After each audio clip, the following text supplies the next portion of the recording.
Okay, so hi, Professor. I'm Diamond. And I guess here is my video about teratogens.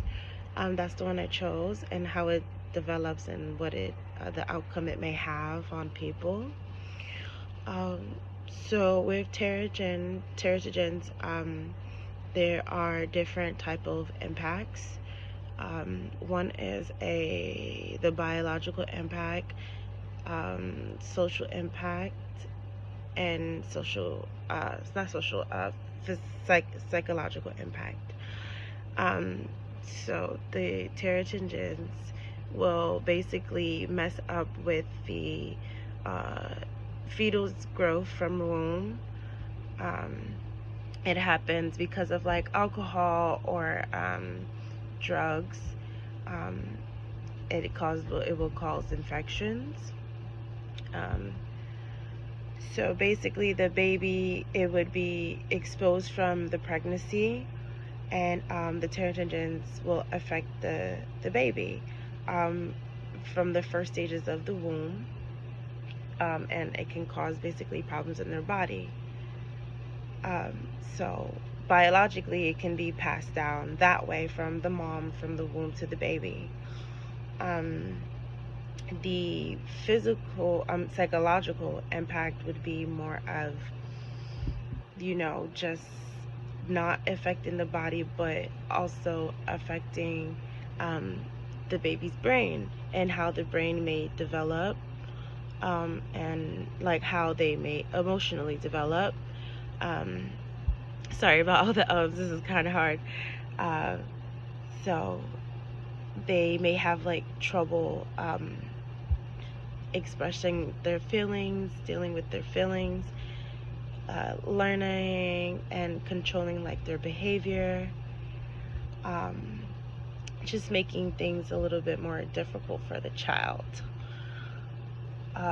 They can have like a hard time in school, getting along with others. Um, that's more of like the psychological impact.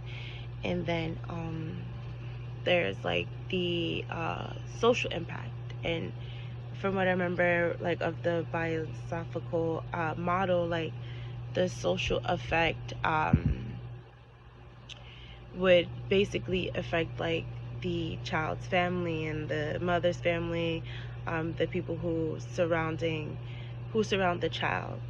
And when I say like the social impact, they usually like are judged or looked down upon because the teratogens are from the mom drinking and um, smoking or doing any kind of drug.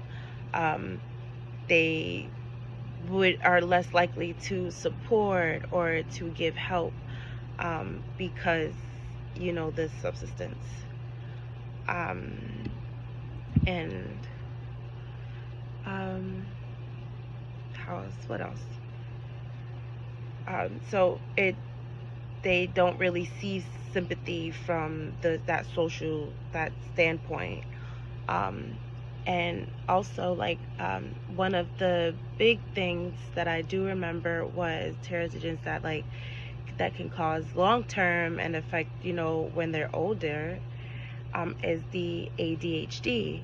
Um, when it comes to the ADHD, basically they um, it's a high risk of ADHD. So they they have like a hyper functionality.